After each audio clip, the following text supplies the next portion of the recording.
Hello. I'm going to speak about the steadiness in the turbulation we call life. This is a spiritual transmission. So, as always, please, I'm inviting you to be grounded and present as you take this in, because I really am coming from a real deep place of listening myself. And you see, there's been a lot of movement within me. As always, every time I get into a group Zoom with Awaken the Psychic Within, I get initiated with so many downloads. It's this importance to breathe through information. Call this the focus of the Holy Spirit, because it's the presence that will bring you into productivity, into this alignment. So as we focus in, we're contemplating on doing things fully, doing one thing with focus. And this is really important to avoid energy leakage and to prevent you from absorbing unnecessary distractions, in order for you to really remember the wisdom that is being called to access here. I refer a lot about the nervous system, that it responds to the state of calm, of presence, that represents wholeness. It's the reverence. This is what focusing on one task at a time is all about. So we're going to move into vision, the idea of creating a vision, being able to embody it into your system by accepting and embracing, not with a strangulation, but with a firm but soft holding. See, I look at vision as being the spine that keeps you upright when the world is shaking. Vision will retain a lot of confidence. And so when we experience turbulation, really see this, rather than the punishment, as an initiation, calling you to devotion. See, we speak a lot about discipline, but that becomes very loaded. And what I'm led to share is how the group Zooms are really helpful in order to evoke this loyalty, because it helps sharpen your perception of what life really is. It helps you to process in a more potent way,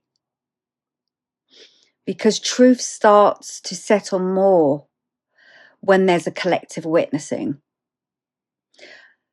I cannot overemphasize the importance of group gathering and the potency in energy integration when there's a contained, witnessed silence. And we talk about this in the faith system as the parting of the deep Red Sea. Let's talk about this. Let's talk about this, because this is about being able to step in to the river and really look at fear and faith. Because faith is certainty. It is the obedience in motion. The obedience. And I talk about being able to chase your calling, chase this harvest. And even when your legs are shaking, you must move. And when you're chasing, you're not to look left and right, because being distracted will minimize the momentum required in singular sight. This vision is not for anyone else but you. Nobody else will be able to see what you do. And I want to talk about being able to chase your dream by thinking of the infant and the initiation it takes for it to stand present in its space, in the baby space. Think about an infant and how flexible and free this infant is, being able to reach places with their feet that is just unfathomable. They can get their legs up behind their shoulders, and then they need to know how to stand, and they will fall and continue to try and get back up. And we look at stabilization from mirror work. What they need to do is borrow the belief of a role model. They see the movement of their caregivers, and that gives them the belief to walk. And I always say, borrow the courage of somebody else. And so there's a playful pursuit with a child and their parent, because you notice once they're able to stand, they will be encouraged and entertained in a chase.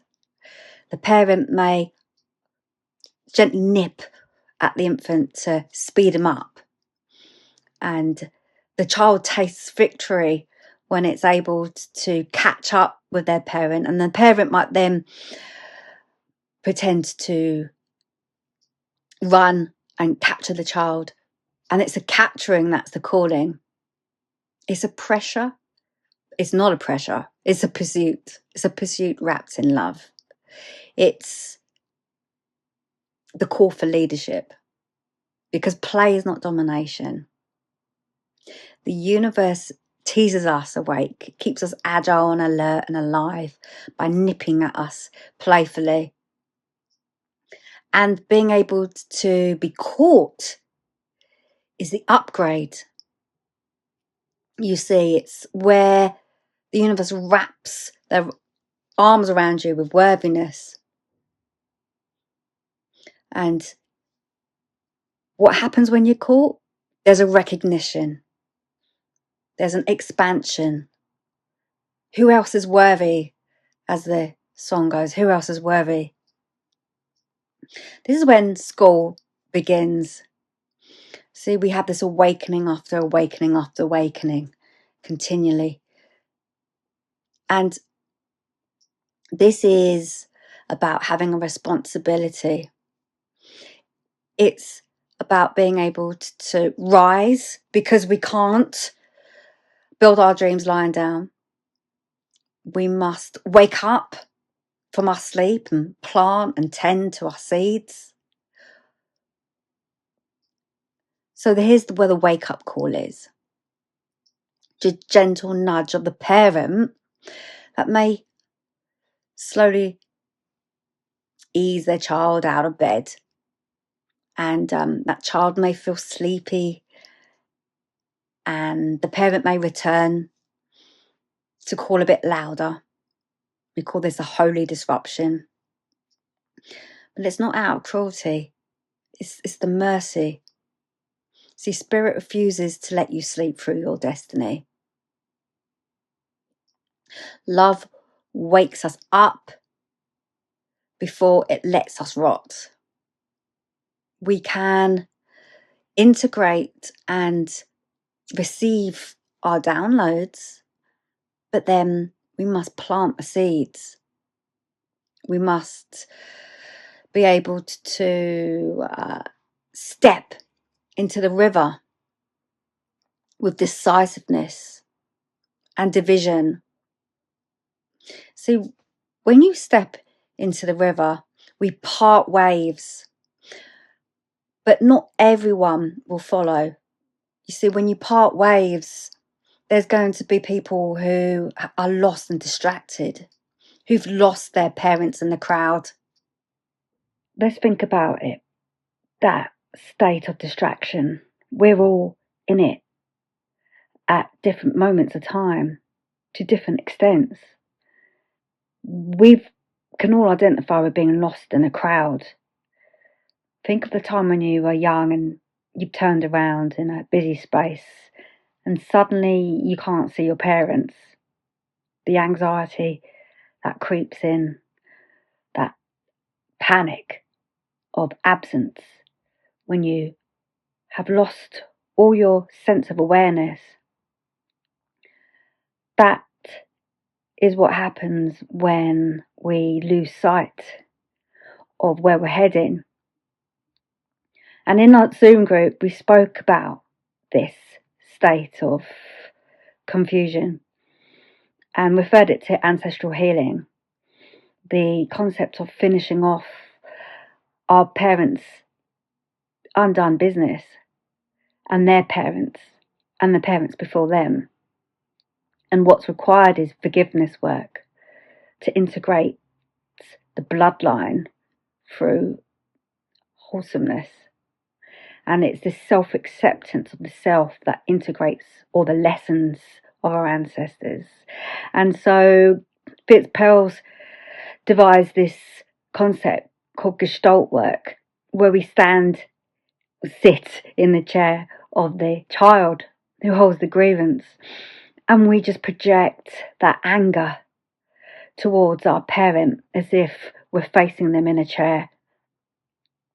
And something extraordinary happens once you start to let this all out, because you get up and then you sit in the chair in front of you as if you're their parent, the parent, and you see your child's face. And what's happening is you're facing the fear. You're facing what was once lost, and that is finally found. This is what forgiveness is. From that place, we're free to stand. We're free to walk.